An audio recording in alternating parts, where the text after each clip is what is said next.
Hello Decker fam, Liam here. Time for some Steam Deck gaming and Linuxy news. First up, I was really curious to see if the ROG Ally announcement where they had pre-orders live and everybody saw the price would have any effect yet on Steam Deck sales.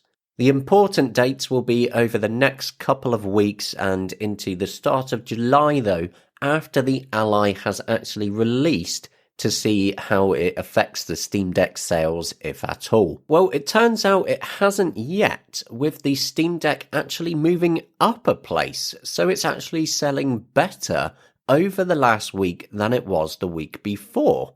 And if we take out free-to-play, according to Steam database based on the revenue overall, it's actually back to being number one. As a Steam Deck and Linux-focused creator, that obviously makes me really happy. What doesn't make me happy though are patent trolls, because Valve are now being sued by a company called Immersion Corporation who license haptics tech to various companies. In the past, they've gone after Microsoft, Sony, Facebook's Meta, and many other companies. They usually win these things as well and get people to license from them. So it will be interesting to see what Valve actually do here. I would expect them to fight at least a little bit, but in the end, they'll probably just have to fall in line like everyone else, which is a problem because it can increase their costs when it comes to every Steam Deck sold, and it does also affect the Valve Index VR kit as well. But something a bit more exciting that I discovered recently, there was an upgrade to the Proton BattlEye runtime. Now, this is what allows BattlEye to communicate properly with games installed on Steam to work on Linux and Steam Deck, as long as the developer turns on support for it. The thing is, it was updated again just before doing this video, and another upgrade is being pushed out, and you should see it show up in your Steam library on Steam Deck and Linux desktop. So what is going on? What do we think is happening? Perhaps Valve are readying it for a big game to add support, like say PUBG or Rainbow Six Siege. It sure would be nice to have both of those supported considering how popular they are. How about Destiny 2 though? Another one of the holdouts that previously said to the effect of, nah, they're not budging on it. But who knows what all the updates to the BattlEye runtime could mean? Potentially nothing, of course. It could be absolutely nothing, but I'll let you know if I do spot anything happening. One thing that does get complained about here and there is the Steam Deck screen. Now, I actually have no problems with it. I really like the Steam Deck screen, but someone actually modded it with a 1200p screen. A user on Twitter showed off shots of it, along with the KDE Plasma desktop mode settings, showing clearly that it was running on 1200p. So how exactly did they do this? It would be a pretty cool mod to see, but they haven't given any real details on how it was done or where the screen came from. It might not even be real, but it looks like it could be pretty cool if it is. What's also quite cool is something for people who like skins, because Dbrand are once again baiting Nintendo lawyers with their Clone of the Kingdom skin that looks pretty slick, and they made a version of it for the Steam Deck as well. Although the skin by itself is still a bit on the pricey side, but it sure does look nice, although I actually prefer having a good case on my Steam Deck to a skin. Speaking of Nintendo, the Switch emulator Yuzu, which does work on the Steam Deck, plenty of people use it to play various Nintendo Switch games, recently had a fresh release with some huge possible performance improvements. The charts they showed off pretty much speak for themselves, I think. Some of the improvements they said can be up to 87% with the newer code. That's seriously impressive, and there's no doubt other performance improvements being worked on, because emulation is a constantly evolving thing. Something else that's constantly evolving are the graphics drivers, because the Mesa Graphics drivers version 23.1 was now released. To be clear, Mesa is not one specific driver, it's a bunch of drivers together for different hardware. And inside Mesa you have the RAD-V project, which is the driver that's used on the Steam Deck.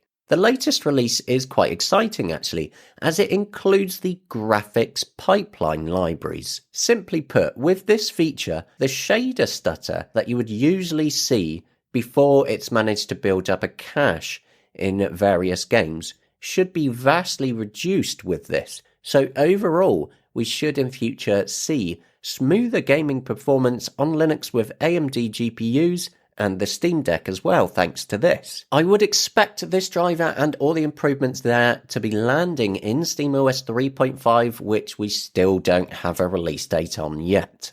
But if you're after a SteamOS-like distribution for handhelds or a PC hooked up to your TV, then you should check out Chimera OS, which just had a new release.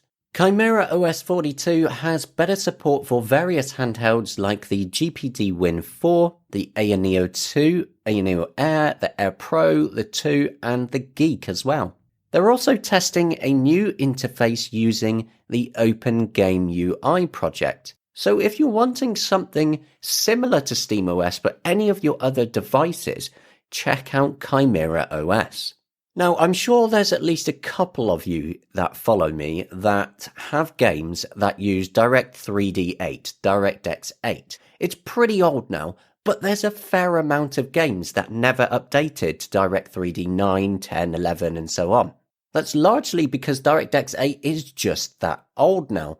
But just like we have DXVK and VKD3D Proton that translate Direct3D into Vulkan for use with Proton and Wine, there's now D8VK, which may end up giving better performance for these older games on Linux and Steam Deck. D8VK recently had their 1.0 release, so technically their first release that is production ready, and some of the benchmark numbers are actually looking pretty good for an initial release. And hopefully we'll eventually see it merged with DXVK to become officially part of Proton. So then running even older games is super smooth. Wouldn't that be nice? You may also remember the news recently that I and others covered about Roblox and how they're now blocking Wine, and so playing it on Linux and Steam Deck has become impossible.